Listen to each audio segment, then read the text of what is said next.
தெய்வத்தின் குரல் மூன்றாம் பாகம். பண்பாடு கவிச்சாத்துரியம். கன்னா பின்னா. கன்னா பின்னா என்பதையே ஒரு புலவர் நூத்தன அர்த்தம் கொடுத்து அழகு பண்ணியிருக்கிறார். அவர் ராஜசபையில் இருந்தவராம். கவிவாணர்களுக்கு ராஜா யதேஷ்டமாக பொன்னும் பொருளும் கொடுப்பானாம்.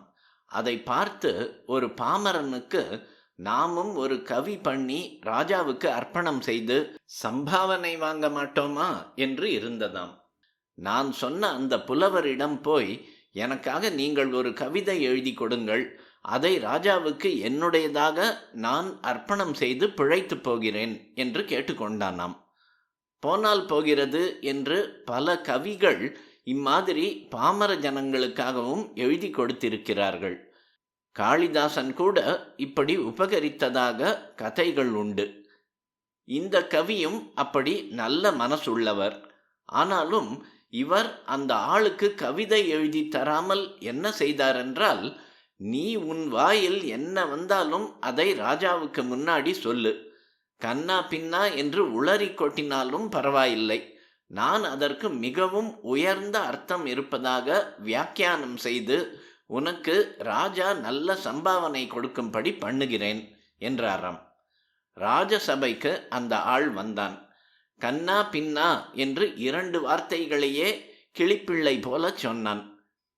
சதசிலே இப்படி ஒருத்தன் பேத்துகிறானே என்று ராஜாவுக்கு மகா கோபம் வந்துவிட்டது. அவனை புலவர் சட்டென்று சமாதானம் பண்ணினார். இவர் மகா பெரிய வித்வான். உங்களை எத்தனை உயர்த்தி ஸ்தோத்திரம் செய்திருக்கிறார் தெரியுமா? கன்னா என்றால் கர்ணா என்று உங்களை கூப்பிடுவதாக அர்த்தம். கர்ணன் என்பது கண்ணன் என்றும் ஆகும். கர்நாடகம் என்பதை கன்னடம் என்கிறோம் அல்லவா? அந்த மாதிரி தான தர்மம் செய்வதில் நீங்கள் கர்ணனுக்கு சமமான வள்ளல் என்பதாலேயே கன்னா என்று கூப்பிடுகிறார். பின்னா என்றால் பின்னால் வந்தவரே என்று அர்த்தம். கர்ணனுக்கு பின்னால் பிறந்தது யார்? தர்மங்களுக்கெல்லாம் உறைவிடமாக சத்வ சம்பன்னராக இருந்த தர்மபுத்திரர் அல்லவா? அந்த தர்மபுத்திரனுக்கு நீங்கள் நிகரானவர் என்று சொல்கிறார் என்று வியாக்கியானம் பண்ணினாராம். ராஜா சந்தோஷப்பட்டு அந்த ஆளுக்கு அக்ஷர லட்சம் கொடுத்தானாம்.